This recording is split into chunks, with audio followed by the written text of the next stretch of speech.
bonjour. Alors, j'espère que vous allez bien. Aujourd'hui, mercredi, donc c'est le dernier jour avec cette gardienne de la sagesse. J'ai bien senti qu'elle est arrivée, la gardienne de la justice, la prochaine gardienne. J'ai senti qu'elle se disait bonjour toutes les deux.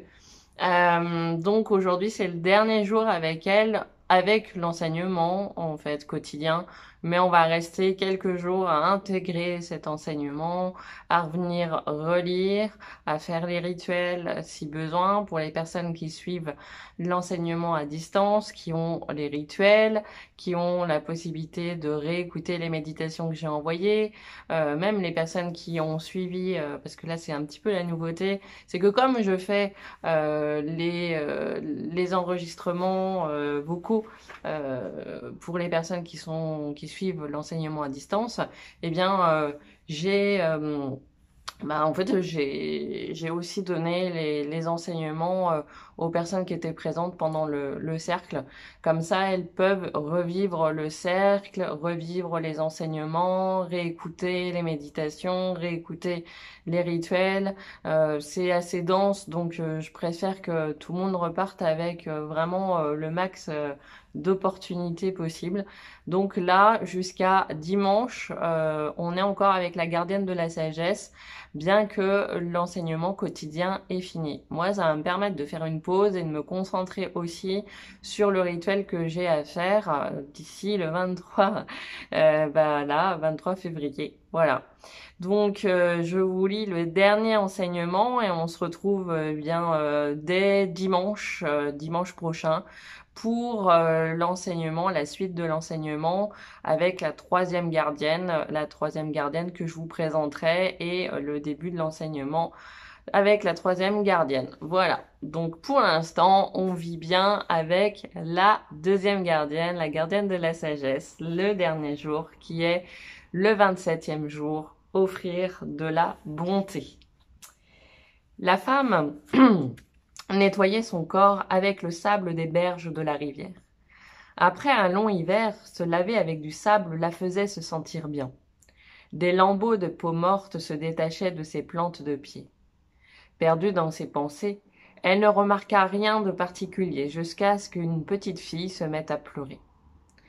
En relevant la tête, elle vit la belle-mère de la petite qui lui récuirait la peau au point de la faire saigner. En un battement de cœur, elle se dressa et traversa l'eau en courant, arrachant la petite fille en pleurs à l'emprise de sa belle-mère.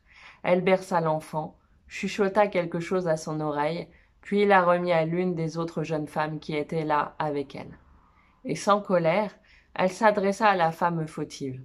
« Plume de dinde, je comprends combien c'est difficile pour toi d'élever l'enfant de ma sœur décédée. Elle fut ta rivale, la première femme de ton mari. Je vais parler au papa, qui a été mon frère.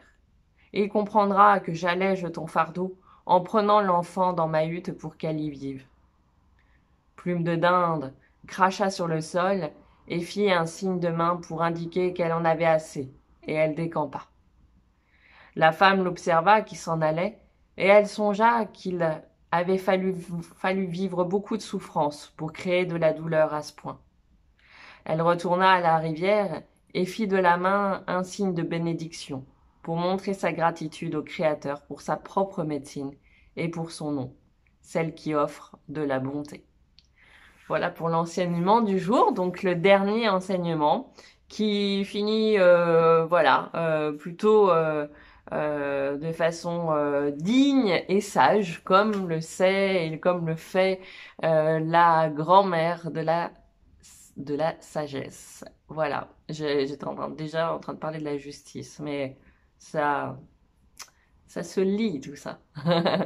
Allez, je vous embrasse, je vous souhaite de très très bons moments avec cette gardienne de la sagesse, ces derniers moments encore jeudi, vendredi, samedi et ce dimanche pour revivre ces enseignements. Donc allez-y, regardez les anciennes vidéos, regardez toutes ces vidéos, ça va vous permettre de vraiment ressentir donc ces contes, ces anecdotes, ces sagesses pour réveiller en vous ce qui est déjà là, en fait, de cet archétype féminin, de la gardienne de la sagesse. Voilà, donc merci aux gardiennes, merci à la gardienne de la sagesse et on se dit à dimanche pour le prochain enregistrement, le prochain enseignement. Je vous embrasse et je vous dis à très bientôt.